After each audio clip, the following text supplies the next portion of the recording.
what have you. Thank you, Coach Liz, for coming. We appreciate you. So many people, as I was telling you before, they are silently struggling with a smile on their face every single day in public. But now we are so happy to have Coach Liz over here.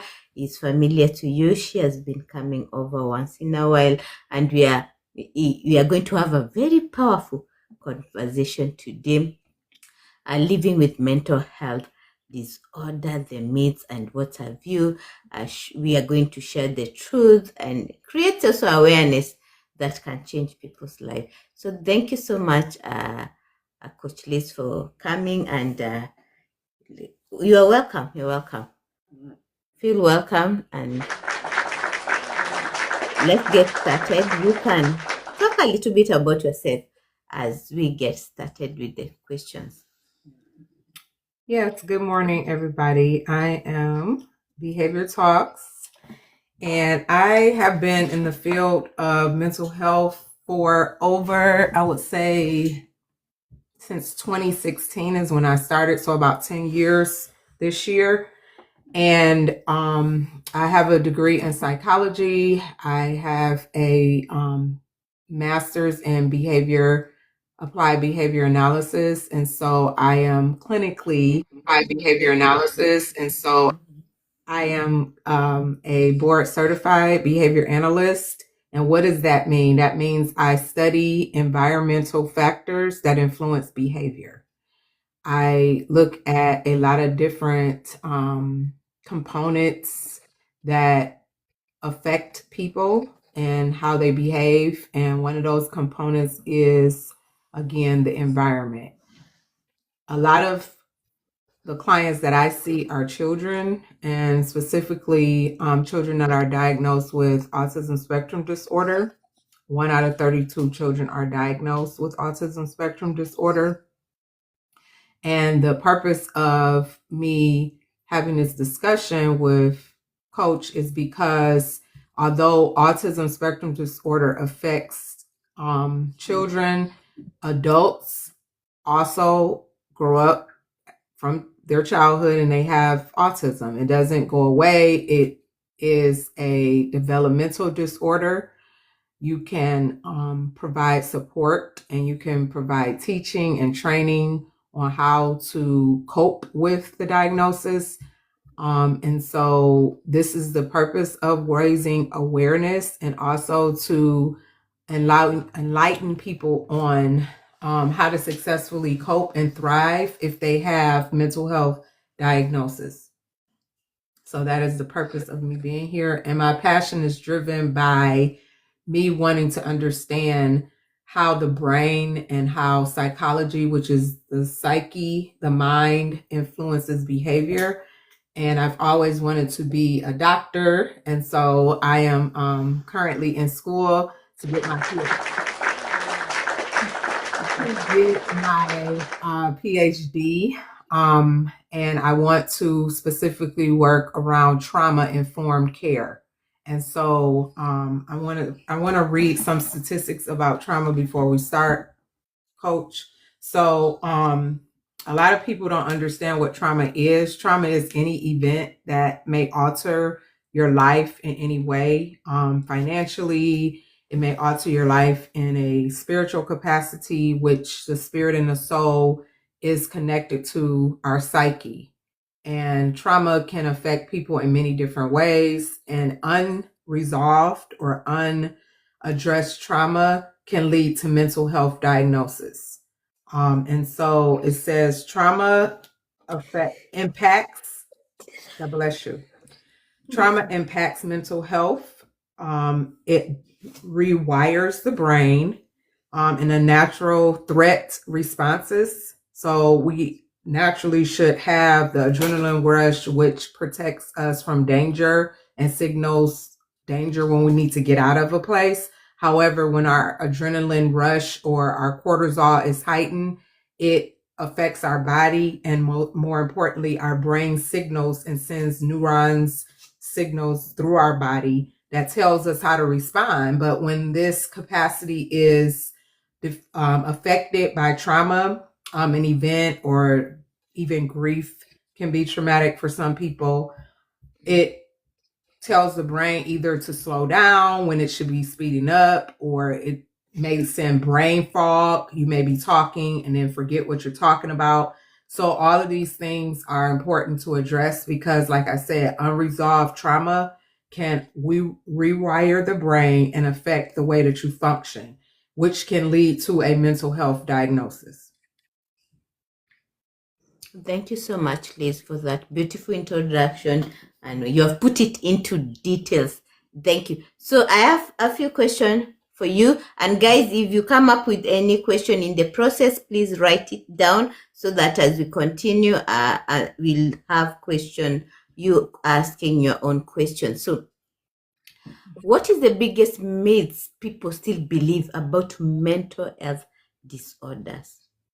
One of the myths that I researched was that bad parenting can cause mental health disorders. So autism, ADHD, ADD, which is also a diagnosis that I treat. Bad parenting, meaning that the parents are not allowing you to have the space to nurture the child, or the parents are too authoritarian. Also, parents that are too permissive. So those are two different parenting styles. And that is the biggest myth that I hear about the mental health diagnosis that I treat. I also hear a lot of people say that you can visibly tell when someone has a mental health diagnosis, and that's not true. Wow. Because some of the myths sometimes you feel as if it's true. Wow. So bad parenting cannot cause mental disorders. No, that's a myth. Wow. Why do you think these myths exist in society? I've been trying to think about. Yeah. Go ahead. I'm sorry. Yeah, I've been trying the way you've mentioned about like bad parenting. That's a myth that most of the people believe. And why do you think these myths exist? I know I'm like, yeah, but it's a question that had just come from my mind. Like, do you know why these myths come about? So myths stem from miseducation or misinformation. Myths also stem from ignorance. Myths can stem from the lack of really knowing where a diagnosis come from, and also it can be perpetuated, if you want to say, or carried out and carried on by societal norms, sometimes even social media, and not really understanding how to get to the bottom of why. Some people say myths start off with a little form of the truth in it, but it is misconstrued or it is changed, and it's, like I said, perpetuated from a lack of knowledge or understanding. Thank you. Thank you, Coach Lee. Now, can mental health disorder affect anyone, even people who seem to be strong and successful? Yes. So traumatic, like I'm going back to trauma because a lot of trauma is, again, where I see some of the parents and or some of my clients' parents talk about what happened during giving birth or having a child. And so there are many traumatic experiences, whether a single event or a chronic exposure to trauma. It disrupts the brain chemistry and the stress regulation systems. Okay, so we can have post or diagnoses that exist are post-traumatic stress disorder, PTSD, and it triggers debilitating symptoms like flashbacks of something that happened that was not positive, or constant rumination. So thinking in your mind, repeating in your mind things that happened that affected you in a not so good way or a negative way.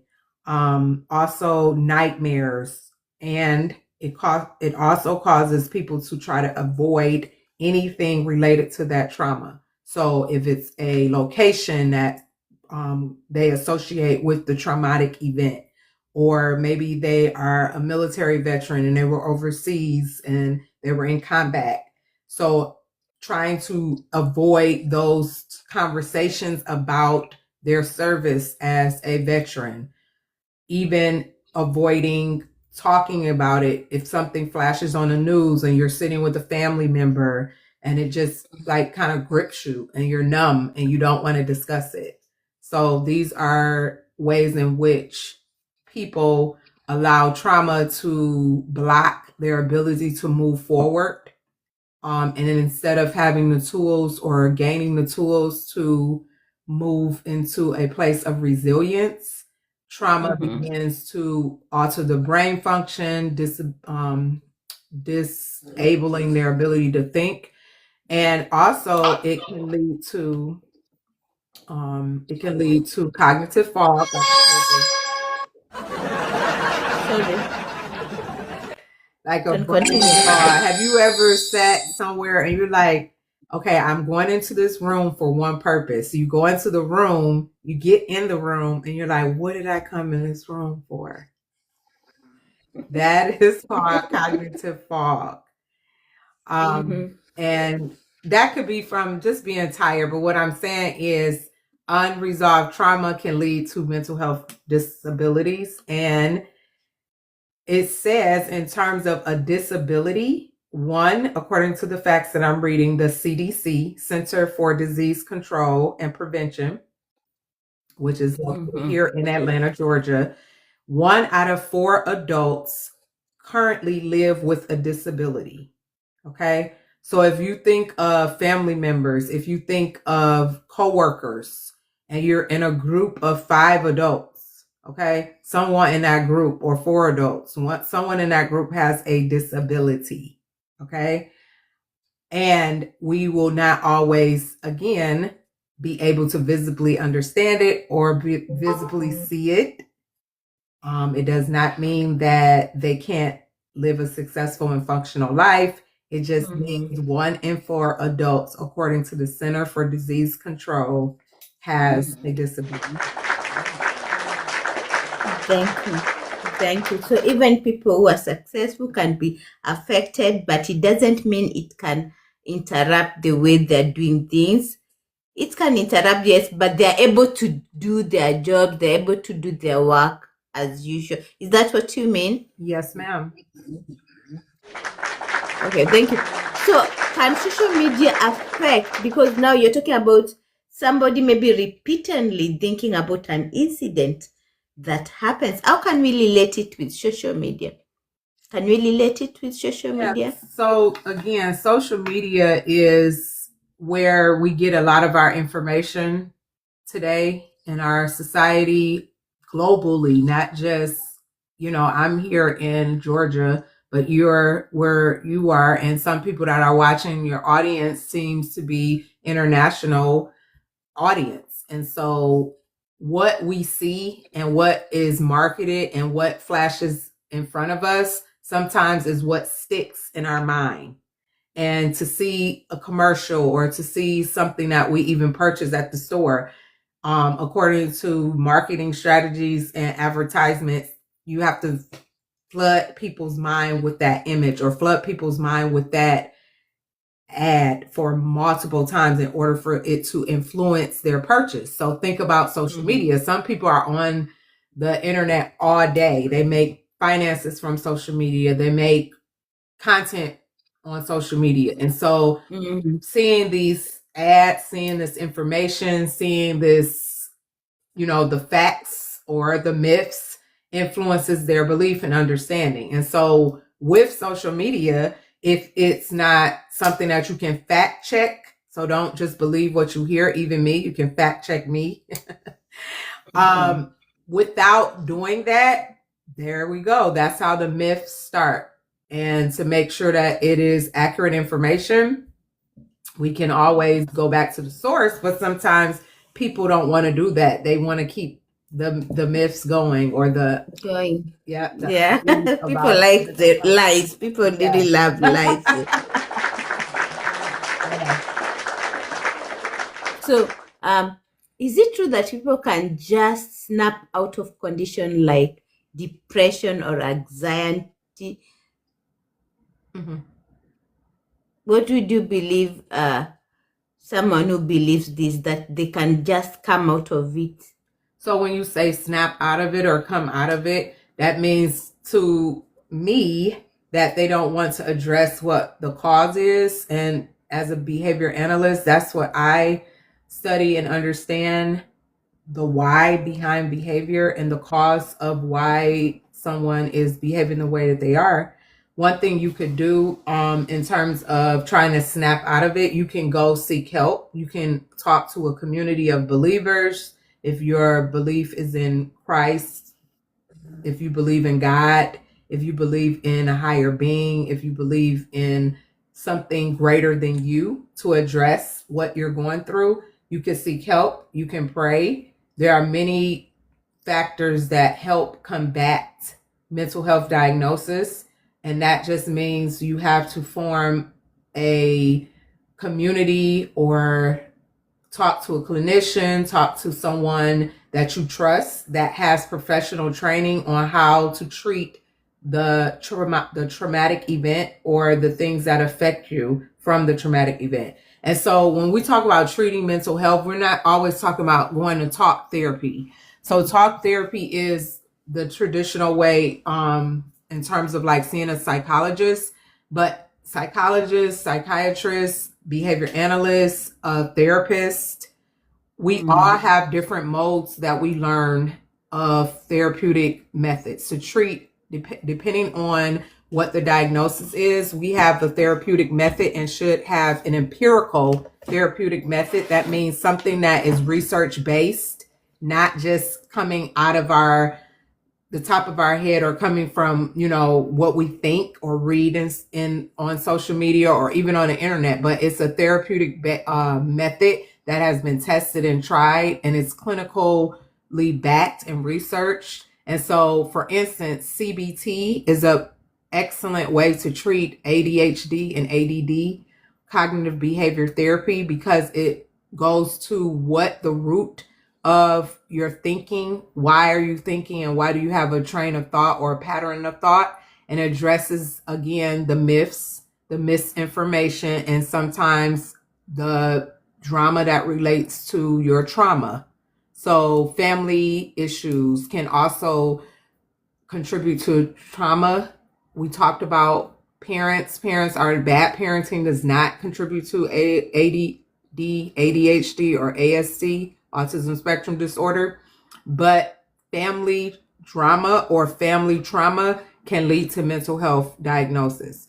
And CBT, cognitive behavior therapy, they have many clinicians that use and approach the trauma with this therapy. I really want to understand, because I'm like, this myth is like almost true, because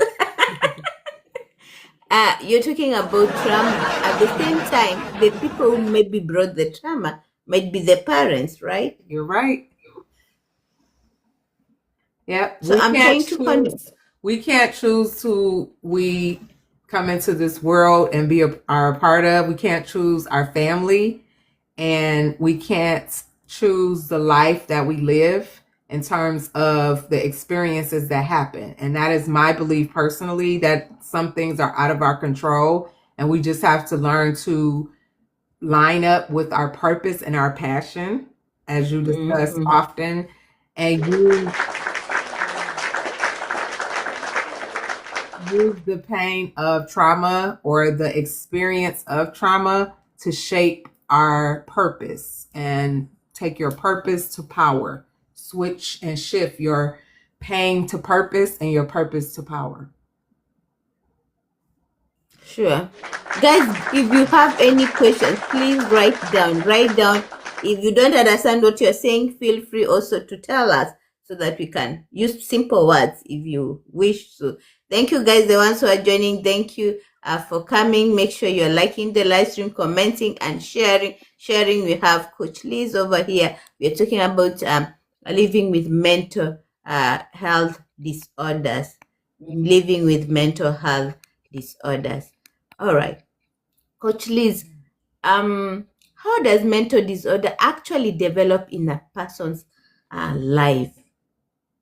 So mental How health does it? disorders can develop from multiple ways. Some of them are tied to our genetic makeup, environmental influences and factors can alter hormonal changes in our body, can alter even a woman's DNA and affect the DNA of the child.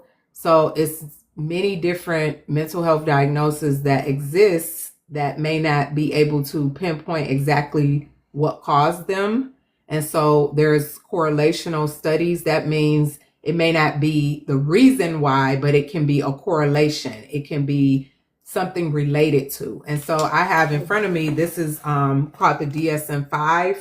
And so this is a book that clinicians use to diagnose mental health disabilities. And it can start off from, again, childhood and linger into adulthood, or it can start in childhood and if not addressed or given the buffers or the resilience to move forward, it can be unchecked and lead into adulthood.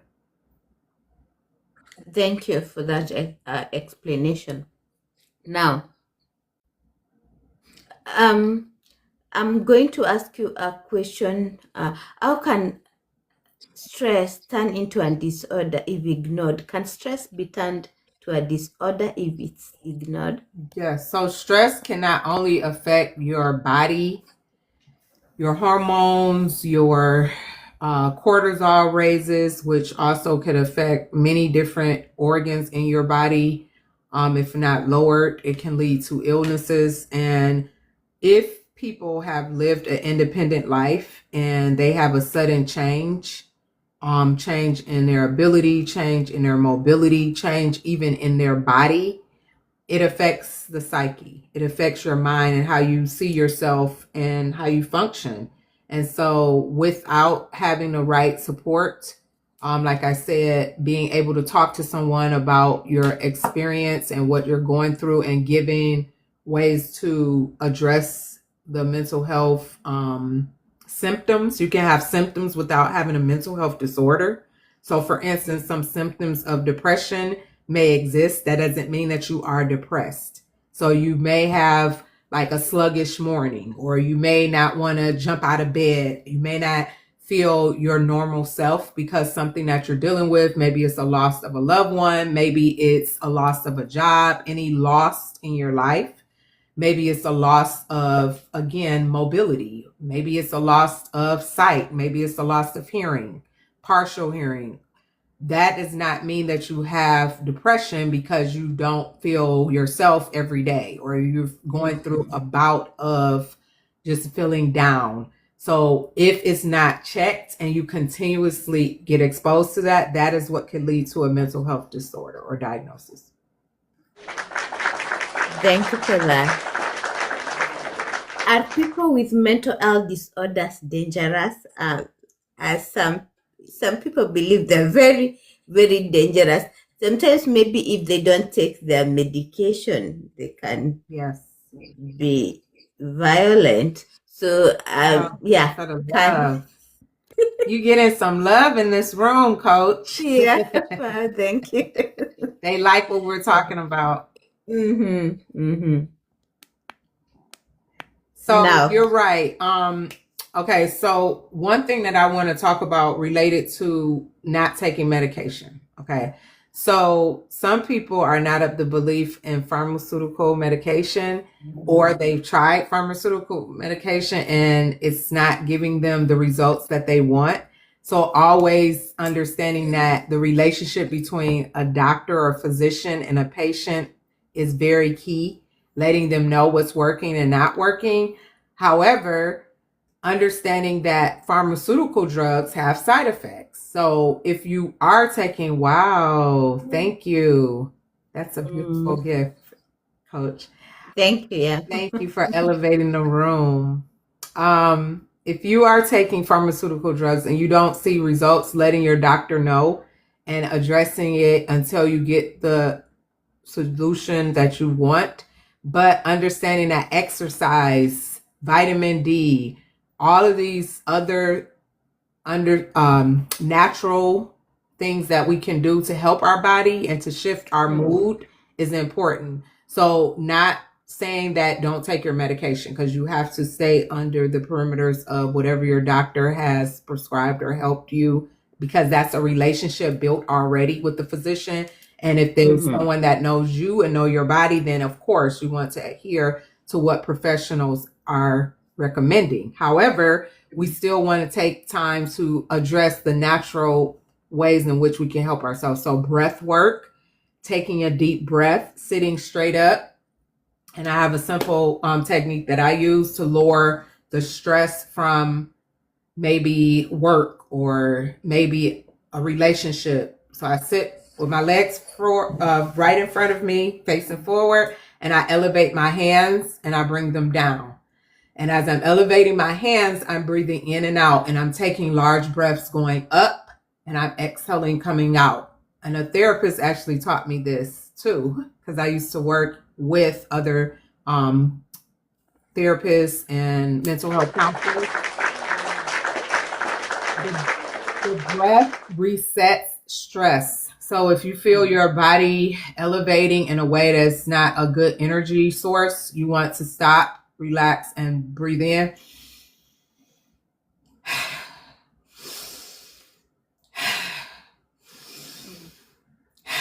And multiple repetitions of that. I can even feel it right now.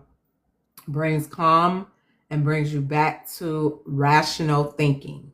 So when you're elevated in your mood, when your thoughts are racing fast, when you're stressed, you can't think rationally. And so you may make decisions that could lead to trauma. Maybe you get into altercation. Maybe you're driving and you get into a road rage battle. Taking your time to do your breath before the trauma happens, or before an event happens, or before stress kicks in and overwhelms you, that is something you can do daily to bring. And it also lowers your blood pressure. Over time, practicing that brings your blood pressure down and brings your ability to think clearly, increases your ability to think clearly. So again, back to your question, medication and its right dosage and for the amount of time suggested will help. However, natural things that you can do, such as breath work, helps release stress and reduces trauma. Thank you. Thank you. I really relate when you're talking about breath, because that is something I never practiced before. But once I got the awareness, I started. When you have anxiety, it's very good. It doesn't matter if you are sick or not, but practicing to breathe in and out is good. And thank you also for the illustration that you lift your hands, so it can be very, very calming. It can be very calming. Thank you, everybody, for coming. We appreciate each one of you. Keep on liking, keep on commenting, keep on sharing. If you have some question, you can write it down so that when we are through, you are able to answer your question. If you're lost somewhere, feel free to let us know, and then we'll be able to bring you back. Thank you, everybody. Now, are people with mental disorder dangerous? That is what you have been talking about.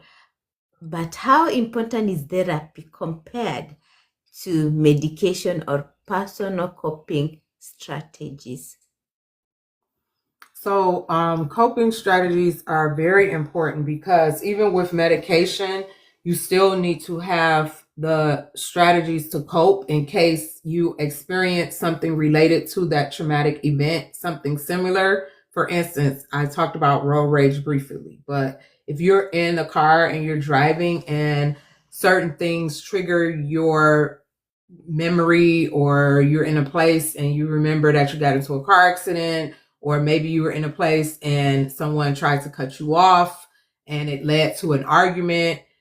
Any kind of disturbance in your regular function or your life can lead to the need to take medication or to have therapy to reduce the traumatic events, the effects of the traumatic events. However, as you asked, coping strategies help to serve as a buffer. We talk about a buffer, meaning that it causes you to thrive and be resilient and have tools in your tool belt on how, if this situation arises again, if I have this argument with my friend again, or if I have this confrontation on my job again with my boss, how can I address it in a way that leads to a sensible conversation and a sensible resolution? So life is not all about understanding just yourself, but being aware of how. Thank you, Dr. Mwende. We love the love. Thank you. Thank you. Thank you so much, Dr. Mwende. And you're welcome. Thank you for coming. So the coping strategies equip you with the skills that you need to be successful given that event or given that situation again, and not cripple you or cause you to be at a standstill and cause you to want to avoid people even. So with these coping strategies that therapy has, group therapies, group sessions facilitated by someone that is cognitive of the different therapeutic methods, can help bring a sense of, oh, I know if this happens again, these are the things that I can do to address it. Some people, they don't know what to do when they have a just life-threatening situation, or they have a breakdown in communication in their home, maybe between two spouses, or they may have a breakdown in communication on their job. They don't know what to do. And putting them in the same situation over and over again without giving them replacement behaviors or strategies does not help them be resilient and does not empower them to change their environment and to change their solution. So with coping strategies and with discussions on how to address certain things, these are ways in which we use resilience to combat the effects of mental health. And I know Dr. Mwende is on and in the room. She does great work on TikTok, and I almost think sometimes she gives all of her secrets away for free. And even you, Coach, and others that I've visited their rooms, they provide great discussion topics. They provide great advice. And it is Christian-based, God-fearing. And I think that's what we need as well, because sometimes life is lifing, and that just means it throws some jabs and punches at us, and we can't always stand the punches and the jabs, and we need other people that have a relationship with God to pray with us or to seek God on our behalf and intercede on how to get us to a place of, as we want to say, normacy, or a place of solence. So yes, coping strategies, coping mechanisms are very key to combat trauma and mental health diagnosis. Thank you. So can these strategies, can therapy strategies alone can be enough for some people? Can it be enough? Like they don't want to take medication, but those therapy sessions, can they be enough to some people? I wouldn't say that, because it's a case-by-case situation. Therapy alone may or may not affect a person in a way that they want to see the results. And so that's why they may say therapy with medication. However, in my field, when we talk about children with autism spectrum disorder, we're not talking about just having them have talk therapy, but we're talking about applied behavior analysis, which is a therapeutic method to treat autism spectrum disorder, meaning that we teach them replacement behaviors. So we also say in our field that medication does not teach skills. So medicating children, even with attention deficit disorder, does not teach the skills that they need to function. It may cause the brain to be regulated in as much time as they need to focus on what you're trying to teach them. But ultimately, we need to teach them replacement skills and replacement strategies. Thank you so much, Coach Lou. Thank you for sharing this information. Now, I've been trying to think about more stuff on this on the therapy. Can the role can lifestyle can lifestyle play as a healing role? Like sometimes you find people ask question if they were using drugs, if they were such questions, they get